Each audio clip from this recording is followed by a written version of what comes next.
निष्ठा module question bank पर चर्चा के क्रम में आज हमारी चर्चा मॉड्यूल 6 जिसका नाम है कला समेकित शिक्षा पर होगी। आगामी परीक्षा की दृष्टि से ये प्रश्न काफ़ी इम्पॉर्टेंट हैं।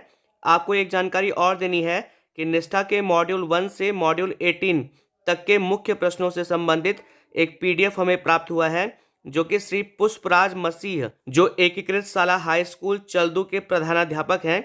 यह स्थान मध्य प्रदेश के जिला नीमच में स्थित है। मेरे द्वारा आपके पीडीएफ से प्राप्त क्वेश्चन को भी सम्मिलित किया गया है, जिसके लिए हम सभी की तरफ से आपका बहुत आभार व धन्यवाद। आप सभी लोग मुझसे ये पीडीएफ प्राप्त कर सकते हैं, जो निश्चित रूप से आप लोगों के लिए काफ़ी उपयोगी होगा। जैसा कि इस मॉड्यूल का नाम है कला समेकित शिक्षा, तो इसमें मेरे द्वारा जो सबसे पहले मुख्य प्रश्न रखे गए हैं वो कला और कला समेकित शिक्षा से ही संबंधित है। तो इस क्रम में जो सबसे पहला प्रश्न है वो ये है कि कला क्या है। तो इसका जो उत्तर होगा वो ये होगा कि कला एक विषय है जिसकी अपनी भाषा व शब्दावली है। यह प्रदर्शन व प्रस्तुति की एक विशेष विधि है। इसमें जो दूसरा प्रश्न है वो ये है कि कला समेकित शिक्षा से आप क्या समझते हैं। देखिए, कला पे बात हो गई, अब बात करते हैं कि कला समेकित शिक्षा क्या होती है। तो इसका जवाब है कला के द्वारा अपने विचारों को प्रस्तुत करना ही कला समेकित शिक्षा होती है। इसमें अगला प्रश्न है कि कला के कितने प्रकार हैं। तो कला के 2 प्रकार हैं, दृश्य और प्रदर्शन। इन दोनों पर भी हमारी चर्चा होगी। देखिए, जो अगला प्रश्न है वो दृश्य और प्रदर्शन पर ही आधारित है। इस क्रम में जो अगला प्रश्न है वो ये है कि दृश्य कला, जिसे आप इंग्लिश में विजुअल आर्ट्स भी कह सकते हैं, से आप क्या समझते हैं। तो देखिए, इसका जवाब है कि कला का वह रूप जिसे मुख्य रूप से देखा या सराहा जाता है, जैसे painting, photography, print making, stage art, clay modelling, मूर्ति कला, एप्लाइड आर्ट व क्राफ्ट आदि को दृश्य कला कहा जाता है। देखिए, जवाब से स्पष्ट हो रहा है कि जिस कला को मुख्य रूप से हम देख या सराह सकते हैं, मतलब देखने के बाद हमें अगर वो अच्छी लगती है तो हम उसकी सराहना करते हैं, तो मुख्य रूप से जो दृश्य कला होता है ऐसी कला होती है जिसे देखा जाता है। इसमें अगला प्रश्न है कि प्रदर्शन कला या परफॉर्मिंग आर्ट से क्या तात्पर्य है। तो इसका जवाब है, देखिए, कि कला का वह रूप जिसमें कलाओं का संचालन और मौखिक कौशल शामिल होता है प्रदर्शन कला कहलाता है। जैसे चेहरे का भाव, शरीर की गति व लय का उपयोग, इनमें नृत्य, संगीत, रंगमंच, कठपुतली, मूकाभिनय, कहानी वाचन, मार्शल आर्ट, जादू का प्रदर्शन, सिनेमा आदि आते हैं। देखिए, प्रदर्शन कला का मतलब होता है कि परफॉर्मिंग आर्ट, कि जिस कला को हम प्रकट करते हैं, चाहे वो हमारे चेहरे के भाव से प्रकट करने में आता हो या मौखिक कौशल में आता हो। तो जितने आपको उदाहरण बताए गए कि इन्हें हम प्रस्तुत करते हैं, इसलिए इन्हें प्रदर्शन कला कहा जाता है। इसमें अगला प्रश्न है कि फिंगर पपेट क्या है। तो देखिए, फिंगर पपेट कागज और गोंद से किसी भी तरह की आकृति बनाना, उन्हें हाथ की उंगलियों में पहनना फिंगर पपेट कहलाता है।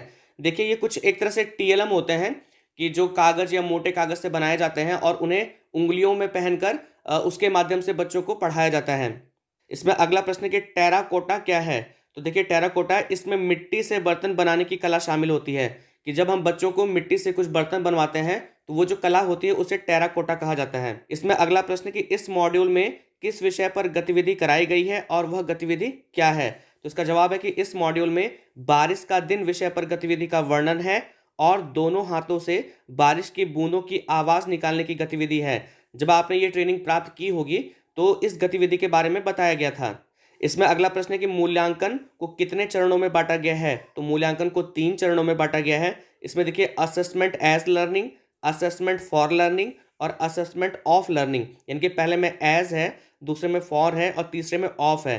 तो देखिए, इसका जो आंसर होगा वो लास्ट वाला होगा, ऑल द अबव, क्योंकि तीनों ही जो चरण है वो मूल्यांकन के 3 चरण हैं। इसमें अगला प्रश्न है कि कला समेकित शिक्षा किन बच्चों के लिए लाभप्रद है। तो कला समेकित शिक्षा विशेष आवश्यकता वाले बच्चों के लिए लाभप्रद है। जो विशेष आवश्यकता वाले बच्चे होते हैं हम उन्हें CWSN भी कहते हैं, चाइल्ड विद स्पेशल नीड। इसमें अगला प्रश्न है कि विजुअल आर्ट्स में क्या शामिल नहीं है। तो पेंटिंग है, पेपर क्राफ्ट है, ड्राइंग है और फोटोग्राफी है। तो देखिए, पेंटिंग, पेपर क्राफ्ट और ड्राइंग ये तीनों ही विजुअल आर्ट्स में शामिल है, केवल फोटोग्राफी नहीं है। इसमें अगला प्रश्न है कि गैर मौखिक अभिव्यक्ति को कौन प्रोत्साहित करता है। तो गैर मौखिक अभिव्यक्ति को, यहाँ पर देखिए ऑप्शंस है, गणित विषय, भाषा, विज्ञान, तो ये तीनों ही नहीं करते, कला करता है। तो इसका जो अंतिम ऑप्शन होगा वो सही होगा। इसमें अगला प्रश्न है कलात्मक गतिविधियों से क्या बच्चों में आपस में जुड़ाव होगा। ये आएगा का मतलब है कि वो एक दूसरे से कनेक्ट होंगे। तो बिल्कुल होंगे, इसका उत्तर हाँ में होगा। इसमें अगला प्रश्न है कि दृश्य कला में क्या शामिल नहीं है। देखिए, इसमें पहला ऑप्शन है चित्रकला, फिर फोटोग्राफी है, फिर मूर्ति कला है, फिर नृत्य है। तो नृत्य जो होता है वो दृश्य कला में शामिल नहीं होता है। इसमें अगला प्रश्न है कि कला समेकित शिक्षण से बच्चों में क्या क्या गुण विकसित होते हैं। तो देखिए इसमें जो ऑप्शन है वो है रुचि, अनुभव के आधार पर, सामग्री की समझ। ये सभी जो गुण होते हैं वो बच्चों में विकसित होते हैं। तो इसका जो उत्तर होगा वो अंतिम होगा सभी। इसमें अगला प्रश्न है कि बारिश का दिन पर जो गतिविधि करवाई गई है उससे बच्चों में क्या क्या परिवर्तन आएंगे। तो उन्हें आनंद की प्राप्ति भी होगी, एकाग्रता भी बढ़ेगी, विचारों का भी आदान प्रदान होगा, विभिन्न विषयों से जुड़ा होकर बच्चे सीख पाएंगे। तो ये सभी उत्तर सही हैं। मैं आशा करता हूं कि इस वीडियो के माध्यम से मॉड्यूल 6 पर जो क्वेश्चन आपके सामने रखे गए वो आपको अच्छे लगे होंगे, आपको अच्छे से समझ में भी आए होंगे। अगर आपको ये वीडियो पसंद आया तो आपसे निवेदन है कि इस वीडियो को लाइक, शेयर, कमेंट जरूर करें। चैनल को सब्सक्राइब करें ताकि और मॉड्यूलों से संबंधित जो क्वेश्चन बैंक है उसकी प्रॉपर नोटिफिकेशन आपको मिले और आप उसे अच्छे से समझ पाएं। वीडियो देखने के लिए आप सभी लोगों का बहुत बहुत धन्यवाद।